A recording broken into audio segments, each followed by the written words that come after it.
Good afternoon, everyone. So, my name is Juan Antonio Vizcaino,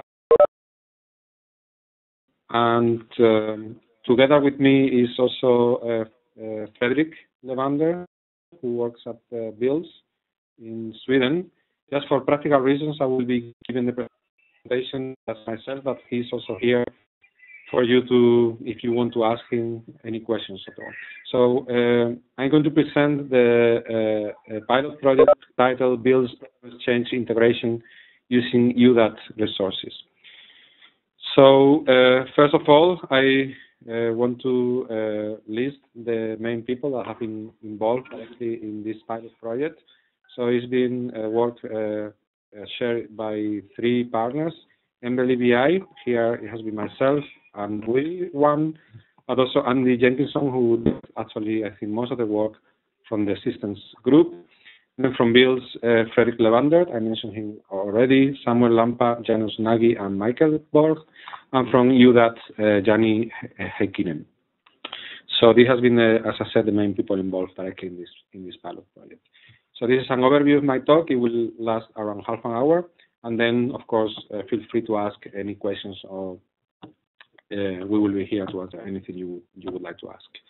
So this is an overview of my talk. I will start by doing a short introduction to Pride and ProteomeXchange, BILS, and EUDAT. Then I will talk about the objectives of the pilot. I will summarize the results, what we have obtained. And finally, I'm going to talk about the perspectives on the future and the conclusions from this pilot project. So going into the first section, the short introduction into the different partners that have been involved in the pilot. So PRIDE stands for the Proteomics Identifications Database and is one of the world leading resources of this type. PRIDE stores mass spectrometry, proteomics data, modification, post-translational modifications, mass spectra, both raw data and big list, technical and biological metadata, and as much as possible, and any other related information. So this is the URL. You can access PRIDE here. And in the MS world, we mainly support tandem MS approaches.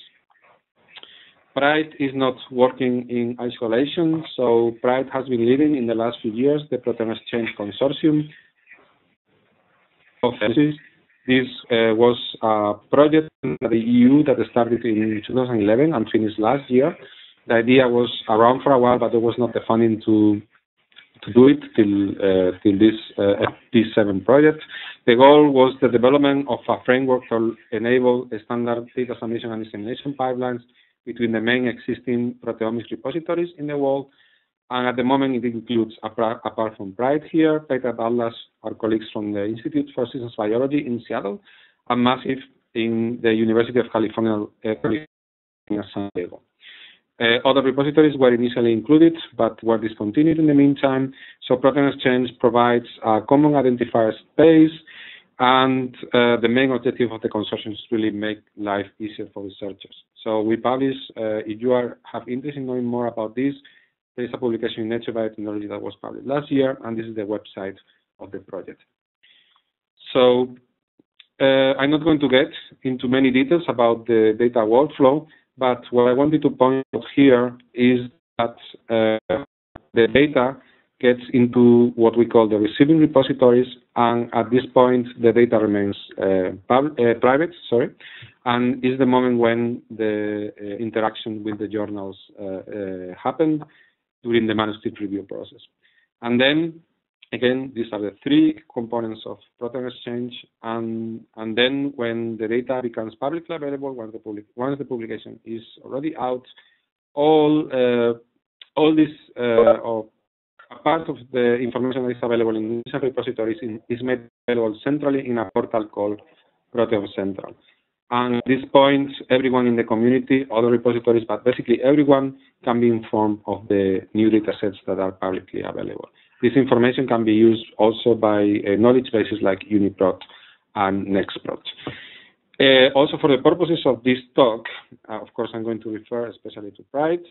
It was important to mention that there are different types of files included in each submission from a mandatory point of view, the raw data that come directly from the mass spectrometers. So it could be raw data in a binary format or peak list spectra in a standardized format. And then we have what we call the result files that are basically the identification results. And I'm not going to talk in detail about this because it's not needed, but there are two types of submissions, complete and partial. Then we have metadata. The different partners of ProteomXchange agreed in a list of metadata that must be available mandatorily, made available by each partner. And other information, what we call other files that are tagged in different ways, like quantification-related results, yield for yield images, FASTA for protein sequence databases, and there is quite a number of these type of files. So again, the take-home message here is that for each submission to PRIDE as part of ProteomXchange, there is always some type of information that needs to be there, especially the raw files and the result files, and of course, the minimum amount of metadata that is required by the consortium. Other types of information is optional. And also, I want to mention that as part of ProteomXchange, we also support especially the use of data standards that in the field of proteomics are developed by the Proteomics Standards Initiative. Again, I'm not going to get into the details here, but I thought it was good to mention the importance of open data standards in the field as well. So this is how the submission workflow to PRIDE works. Again, I don't have too much time to talk about the details. The actual final submission is performed using what we call the PX submission tool that is a GUI that can be used by people. There's also a command line mode, but since I'm going to mention the PX submission tool later in my talk, I thought it was good to introduce it. Basically, well, it's a workflow where you need to have the standard files available. Then we have a tool that can be used to visualize and make initial quality assessment of the results. It's called PRIDE Inspector. And again, after that, the PX submission tool can be used to perform the actual submission. So this is just the last slide about this introduction about PRIDE and ProteomXchange. Is that actually is PRIDE, especially in the context of ProteomXchange, is widely used since 2012 when we started the workflow. The number of submissions and the number of data sets available has really grown a lot. Last year alone, there were almost 1,000 data sets submitted, and these stats are from 1st of April 2015. At that point, there were almost 2,000. At this point now, there are more than 2,150, something like that. So most of the data sets in the consortium are stored in PRIDE, almost 90%. As you can see, the origin of the submissions is very broad. USA is actually the main origin. And in terms of species, of course, human is the most studied organism, but of course, there are also many data sets coming from the main model organisms like mouse, Arabidopsis, Saccharomyces, rat, etc. And this is just to highlight the number, the data volume so far is more than 100 terabytes. Just to highlight that this is really a widely used resource. So, time to introduce now the second partner involved in the pilot is BILS. As I said, Frederick is here. You can ask questions about this if you would like to do it. He will answer them in a much better way than I will. So BILS stands for the Bioinformatics Infrastructure for Life Sciences. It's a distributed national research infrastructure supported by the Swedish Research Council, provides bioinformatics support, consultancy, and infrastructure, data and tools, and it's actually a bioinformatics network with nodes at each of the large, 6 large university cities in Sweden. They hold every year an annual workshop. They have a special focus in training, and they coordinate with other bioinformatics activities. BILS acts as the Swedish node in ELIXIR. The main aims of the proteomics branch of BILS is to provide data storage that is secure, long time, that has enough metadata, that is the process as automated as possible, that can be used for publications, and of course, again, making emphasis in the availability of open standard formats. And of course, they also provide data processing services, accessible, and they develop data processing workflows as well. Because one of the main products that they have is called Proteios. Proteios is a software environment for proteomics data. Is in fact a multi-user platform for analysis and management of proteomics data. Basically, all the data that is produced by the different instruments gets stored into the SWESTOR national storage and providing public access to the released raw data. And then the Proteios environment also enables access and analysis of proteomics data. As far as I know, it allows private analysis as much as public analysis as well. So the Proteios was published in Journal of Protein Research in 2009. And finally, the last partner that was involved in this pilot is EUDAT. This is the URL where you can find more about EUDAT. EUDAT aims to contribute to the building and operation of a collaborative data infrastructure for European science. This involves a suite of coordinated and interoperable services for preserving scientific data and for making them accessible to researchers. EUDAT collaborates with and has quite some experience already in collaboration with research communities across a big range of disciplines, going from social sciences to environmental science, and also including now molecular biology, as represented by ELIXIR. And of course, all these communities, like it usually happens, they have diverse structures, cultures, and scales, but also share some common requirements regarding the management of data. And that has been one of the main aims. Fulfilling these common requirements has been one of the main aims of EUDAT. So EUDAT has produced a number of software products in the last few years that I'm not going to describe in detail. Again, you can go to the website. In this talk, I'm going to mention especially the B2Safe product and also the PID for the generation of identifiers. But there are again other products like B2Stage, B2Share, B2Find. Again, more information about this, if you are interested, just go to the EUDAT webpage. So as I said, in this talk, I'm going to talk especially about the service that was used in this pilot. It's called B2Safe. That is defined as a robust, safe, and highly available data replication service for community and repositories.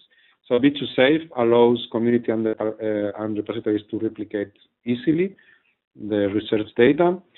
It allows aggregation of data from different communities into large data centers, and really raises new possibilities for interdisciplinary data-intensive science. So again, this comes from the EUDAT training slides that are available in the EUDAT website. Actually, B2Safe aims to provide a software ecosystem for persistently available data, including persistent identification, abstract data storage, and reliable automated replication. And it's important to mention here that it is built on top of the IRODS data management software. This is the URL, and integrates a PID system such as the European Identification Consortium.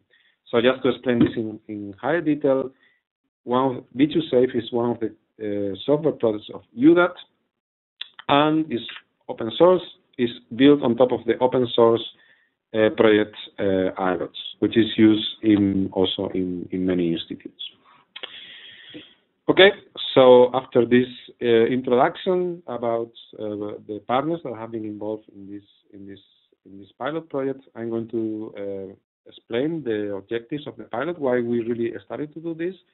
So the main objective was to integrate the data repositories for MS proteomics data run by BILS in Sweden, Proteomexchange here via the PRI database at EBI, using the EUDAT's B2Safe software. So this is basically a whole schema of why we started to do this. So the idea was that these data, both results, raw data, and metadata, are available, of course, in BILS, in the ELIXIR, using the ELIXIR infrastructure, and then this data would be submitted as automated as possible to PRIDE as part of Proteomexchange, and then the data would be replicated in B2Safe, the service, the software provided by EUDAT. The idea was to try to test how the submission of how an automated submission would work between BILS and PRIDE, but also to test the replication of files using the EUDAT system. The second objective of this pilot was the idea that it would show the potential of collaboration among different research infrastructures and e-infrastructures to better manage the big amount of data that resources like PRIDE are experiencing. And also the idea was, of course, to help to evaluate the requirements of federated systems like these ones. Okay, so now is the time to go to the following section. That is really the report on the results. I have to say that this report is actually quite technical, because actually most of the work that was done in this pilot was actually quite technical. So I don't want to really get too much into the details. If you have questions, we can try to ask them later or by email. But also Andy Jenkinson is on holiday this week, so maybe also he will be able to answer the questions better than Fredrik and I will be able to do. But anyway, just to tell you that we are going to talk about some technicalities here. So first of all, I wanted to mention the timeline of the project. So the pilot started basically on July last year, when Gianni from EUDAT installed B2Safe here at EMBL-EBI with the help of Andy Jenkinson. The data workflow was defined a bit later, on September, October last year.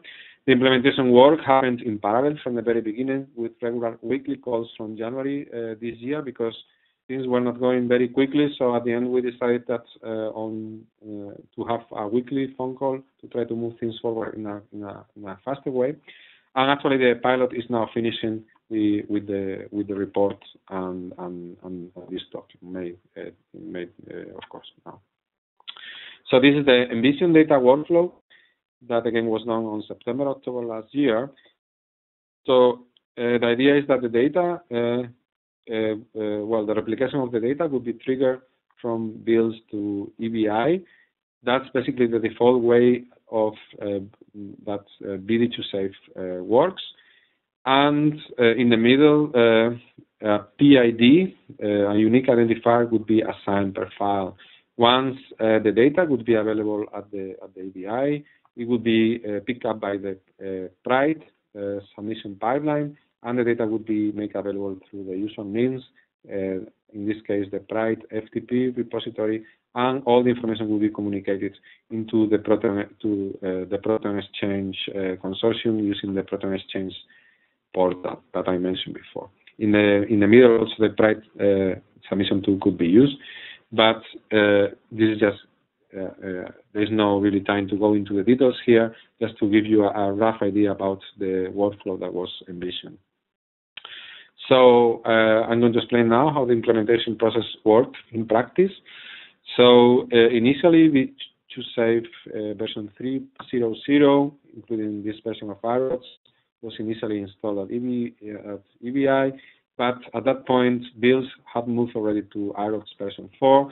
So there were quite some incompatibility problems that were found, and at some point it was decided to install IROTS 4 at the EBI to solve the incompatibility issue.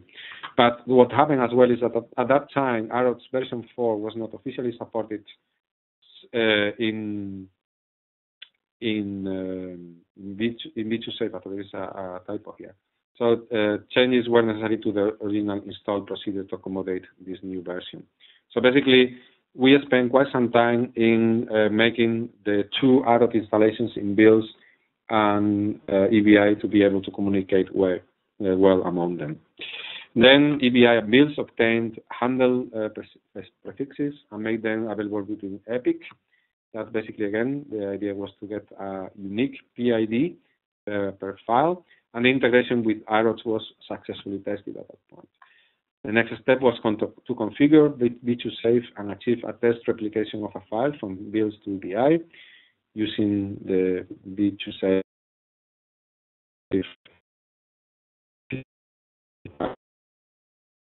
Delays again due to some network issues that affected communications between EBI and BILS IRODS. These problems were here at the EBI. Then 2 successive bugs were discovered and also delayed things. Both of them were centered on the rule execution engine and prevented B2Safe from functioning well.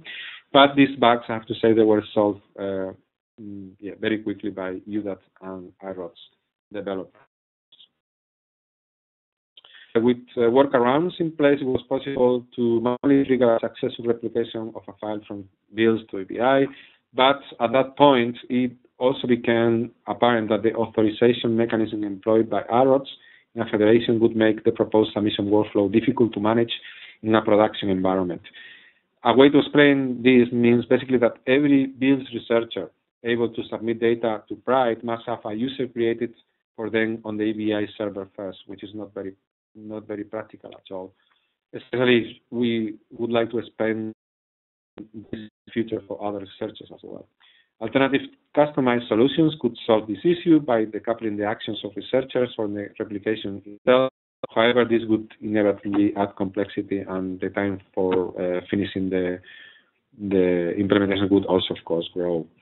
So at this point, or at that point, in March, so a couple of months ago, the pilot had overrun. Again, it was expected to last for 6 months, with really more work required to integrate the B2Safe replication process within the PRIDE submission pipeline. So at that point, it was decided to halt the process and find an alternative way to achieve the same goals using existing resources. And however, a detailed report has been written and has been sent to all the interested parties involved. So there's a quite detailed technical report that is now available for all the partners, BILS, EUDAT, and EMBL-EBI. So the implemented alternative solution is using this platform for proteomics that I mentioned at the beginning, Proteos, that is a product of BILS. And this software is now able to generate the metadata file needed for the submission to Proteomexchange via PRIDE. Also, the PX submission tool was extended to support the loading of files not available locally at the moment of submission. There was a need because the raw files in BILS are stored in a different location. And as a proof of concept dataset, now the identifies PXD 002037 was submitted to PRIDE, and now it's publicly available, as I will show you. So, as I mentioned, this is the Proteomexchange submission tool, the submission tool PRIDE. There were some changes that were needed.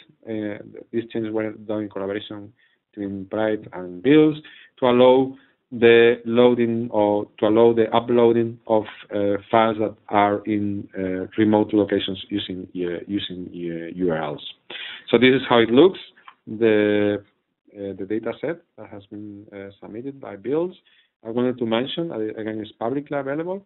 And we also have given or created a tag, what we call a tag, to highlight all the data sets that in the future will also be submitted by BILS, hopefully to PRIDE. And again, at the moment there are 2. One that was submitted quite some time ago, and a new one now. And we can use this mechanism for other ELIXIR nodes that would like to do the same. Basically, we can create different tags, and at the end, we can create really a stable URL that can be generated to list, I don't know, all the data sets that come from, in this case, BILS, or that come from other ELIXIR nodes. We can do that at present. The URL is not very nice at present, but I think we can work to make it better in the future. So the last section of the talk is perspective for the future and conclusions. So at present and in the near future, EMBL-EBI is involved in the EUDAT 2020 project. The PI here at the EBI is Steven Newhouse. Then the EBI will then continue to collaborate with the EUDAT for gaining experience in the use of the software and be sure that the requirements are met. And PRIDE, as will evaluate the situation in the future to decide if the original envisioned submission pipeline based on safe and adults is implemented at the end. We'll see what we do. The EUDAT 2020 project just started, and we will keep close communication with our people at Systems to see if in the coming year or so we decide to implement the submission process the way we originally envisioned. So conclusions, just to finish the talk, the pilot establishes that the original use case is probably not the best possible application of V2Safe at the present time. However, the situation will be kept under review by PRIDE.